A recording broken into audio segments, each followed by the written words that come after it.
Děkuju, ale není to předčasné. Já myslím, že to nejdůležitější teprve přijde. Já vždycky v této době adventní říkám, vítám vás tady a jsem rád, že jste přišli. Řeknu to i teď, protože vás opravdu vítám a jsem skutečně rád, že jste přišli, zvlášť v takovém počasí, kdy opustit teplo domova, tak to je opravdu velká odvaha. Ale odměnou vám bude vystoupení našich školáků. Doufám, že se povede, pevně v to věřím a vaše podpora bude určitě ta nejdůležitější. Vidíte sami, že jsme trošku obnovili náš park, my už to máme velký reviální program, takže máme hudební sekci, už jsme to obohatili o světla a vidíme pana starostu, takže doufám, že světelný park se nám rozroste a koupíme i nějaký ten kamion, abychom mohli jezdit po štacích. Ale o to tady vůbec nejde. Jde o to, že ten program je komponovaný ze 3 takových částí. Ta první bude baletní, vystoupí soulistka Emma Freibergerová, takže se máte opravdu na co těšit, bude to ukázka patrně z Laputího jezera, i když rohlíky nerozhazuje, takže Laputě asi krmit nebude. A hned potom nastoupí školáci, tedy myslel jsem si, že školáci, ale představte si, našel jsem tam i pár malých, kteří už účinkovali v úterý na besídce, takže postupně se nám dostává už i školka, aspoň v těchto návštěvách do našich vystoupení. Takže budou to zase tanečky, tentokrát se cvičila tance paní Karolína Ducháčová. No a potom už bude následovat ten nejdůležitější program, na který čekáte a všichni se vypravíme spolu, jako již každoročně, do Betléma. Betlém už je tady za mnou. No a protože děti se chtějí vlastně zúčastnit toho závěrečného přání, vzali si ho pod svou vlastní režii, tak já vám to přeju už teď. Doufám, že to nevadí. Přeju vám opravdu krásné, bez zdraví prožité Vánoce a to zdraví bych chtěl zdůraznit, protože to zní jakkoliv obehraně, ale přesto je to důležité. Přeji vám kolem sebe jenom samé usměvavé, pozitivně naladěné lidi a samozřejmě rodinu a partnery, bez kterých by to ani nešlo a bez kterých by celé ty oslavy vánoční nedávaly žádný smysl. No a pokud vám dneska tady bude dobře i o všech těch vánočních akcích, tak si holt udělejte i v tom roce 2025 Vánoce, prostě kdy budete chtít, protože na setkání bychom si měli udělat vždycky čas. Tak a teď už nebudu zdržovat. Přichází Emma Freibergerová, solistka baletu Národního divadla.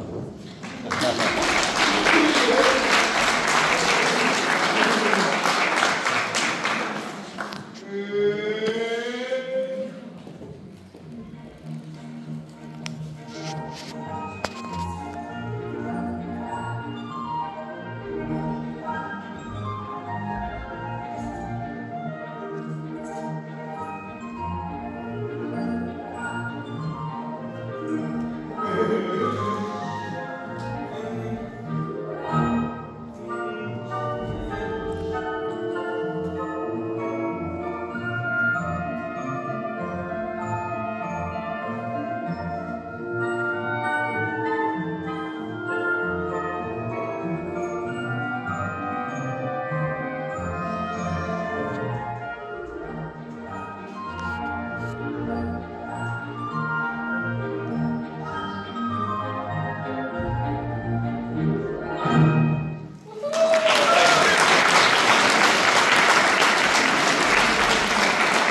Ježíš, aby za náma, spolu si dál, moc to večer.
mrčáci.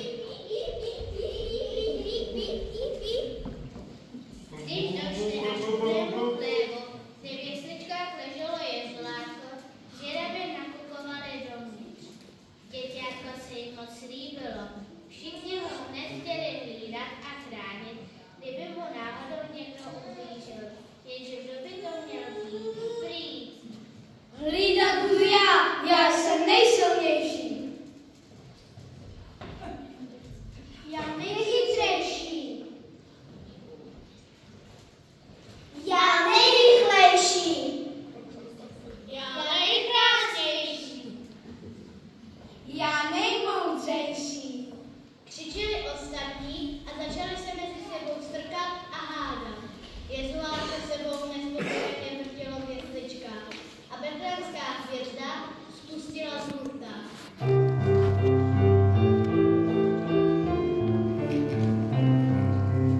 Nevidíte, co se stalo, děťátko se polekalo, neposlouchá říkání, natahuje volanky, co tu všichni ráno musíte, že se toho nestydíte, zapište si zapasí, učujte se nesmíte.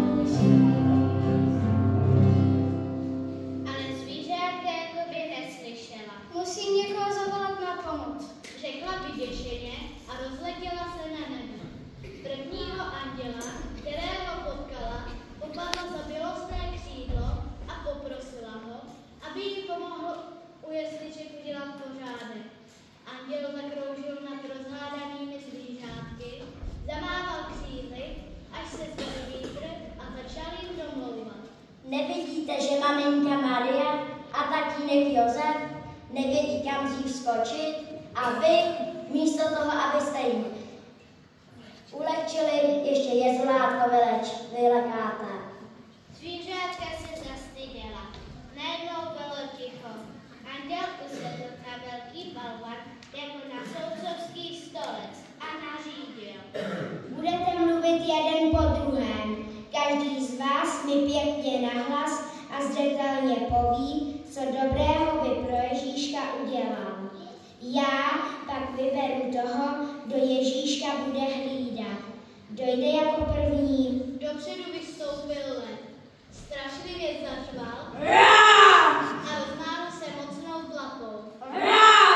Všichni se mu klidili z cesty. Lev se pyšně rozhlédl a pravil hrozným hlasem. Jen já sám, jezulátko ohlídám. Je to moje zazvání, před každým je ochrání. Ode mě se držte dál, já jsem tady král. Co by z toho Ježíšek měl, že jsi král? Ještě by se svířenem velekal. Jde se ve strach, jdi pryč. Kdo pak by Ježíška ohlídal lépe než lev? Lehkým krokem se přikladla liška a hned spustila. Já jsem liška, chytrá liška, troufnu si i na Ježíška. Heč a heč, to je liští zeč. Já jsem krásná, já jsem chytrá dnes ty zítra chytrá. Heč a heč, to je liští řeč. Andělovi se ani liška nezamlouvala. Hezká jsi a možná i chytrá, ale moc se vytahuješ. S tebou by Ježíšek nic kloudého nepochytil. Další. Andělskému trůnu přiloukal zajíc. Ty bys chtěl také hlídat Ježíška, zajíčku. A taky by ho naučil utíkat. Ten, kdo správně peláší, zatím se jen zapráší. Poslouchej mě, člověče, vyhraje, kdo uteče. Poslouchej mě, člověče, vyhraje, kdo uteče. Stará dobrá pravda je, kdo uteče, vyhraje. Zajíc a hlídat Ježíška, no to by to dopadlo. Někde by něco zašustilo a byl by sen tam. Kdo se ještě hlásí? Ze stromu slétla sova.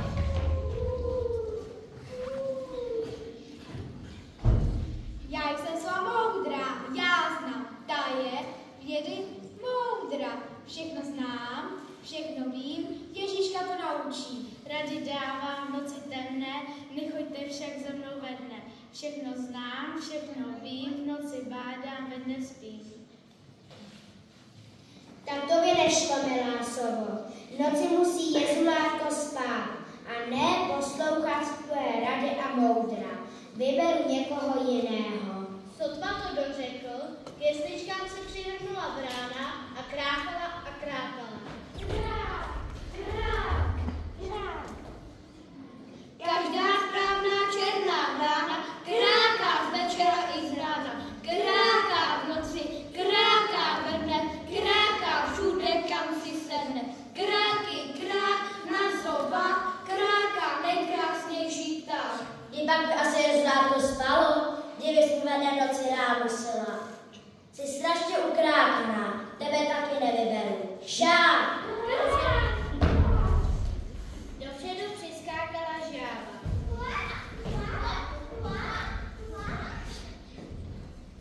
Čím pak ty bys byla Ježíškovi platná? Já jsem žabka, kuňka, kuňk je mě plná tuňka. Dřív než na ní padne stín, jezulátko naučím, jak se správně kuňka, kuňk, až to v tuňce zbluňká. Kuňk, hopsa, hejsa, z bluňky, já jsem žabka z tuňky. Dřív než na ní padne stín, jezulátko naučím, hopsa, hejsa, kuňky, jak se hopsá z tuňky. Kuňk, Když to anděl slyšel, málem se urazil. Děláš si legraci? Proč by se mělo jezulátko učit skákat a kuňkat? Už ať je tu nevidím. Žábka vklikla do tůně a dopředu vykročil pán. Zobák nahoru. Na nikoho se klodně nepodíval. Jen rozetřel svůj barevný chvost a rovnou spustil. Kdo neviděl, neuvěří, jak je krásné, baví peří. divte se mě, jak se nesu se jak v tanci. Já naučím jezulátko módní eleganci. Jaké eleganci? Jezulátko nepotřebuje být elegantní, je krásné a potřebuje jen ohlídat a ochránit. Pak se přestal naparovat. Složil svůj chvost a se zvyšenou hlavou odťapkal pryč. Anděl seděl na svém kamenném trůně, celý ustaraný. Nikdy bych neřekl, že bude tak těžké najít někoho, kdo by se o jezulátko alespoň kloudně postaral. Jeden se chlubí, druhý řve, třetí kráká, čtvrtý kváká. To se tu nenajde nikdo, kdo by Ježíškovi zaspíval alespoň pěknou písničku. To bylo něco pro bravčáky, co se popelili kolem chléba. Slépli se do jednoho hejna a štěkali spodem.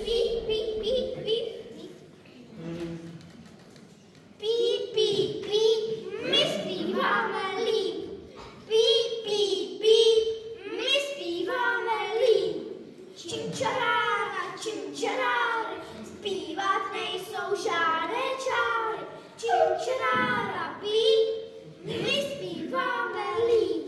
Ticho, co pak se tu nenajde, nikdo moudrý, silný a poctivý, kdo by se o jezulátko postaral? Nikdo ani muž.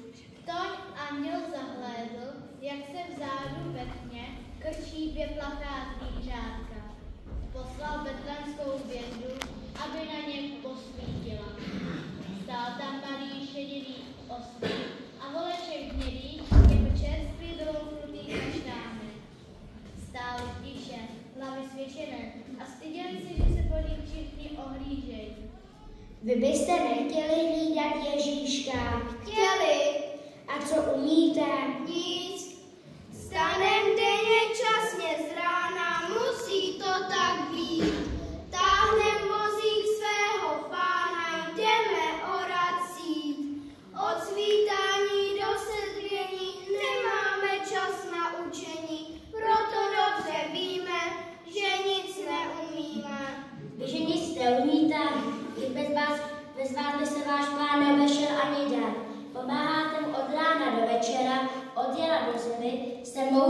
silný a hlavně skromný. Vy budete o Ježíška pečovat ze všech nejlíp. S vámi se nic zlého nemůže stát. Anděl vzal osíka a volečka za ohlávky a zavedl je k jesličkám. Byli tichí a dýchali na jezulátko, aby mu v jesličkách nebyla zima. Děťátko se hned začalo spokojeně usmívat, když oslík s volečkem viděli, že se na něj Ježíšek usmívá, osmělili se a tichom se spustili.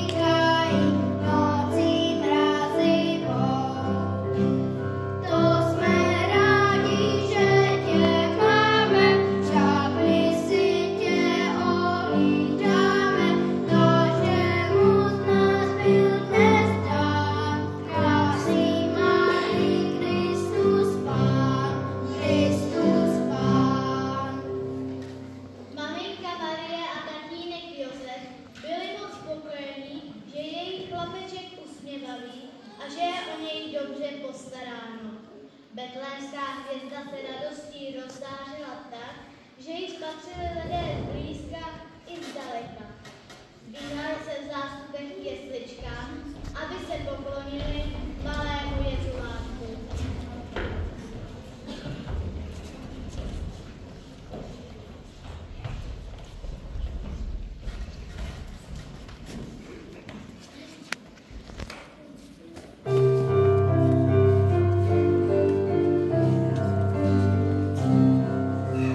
Poslechněte, co se stalo v městě Betlémě.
se vkrádá, štěstí a lásku do srdcí vkládá, ať vás vždy provází na každém kroku, přes krásné Vánoce i během roku.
Moc krát děkujeme.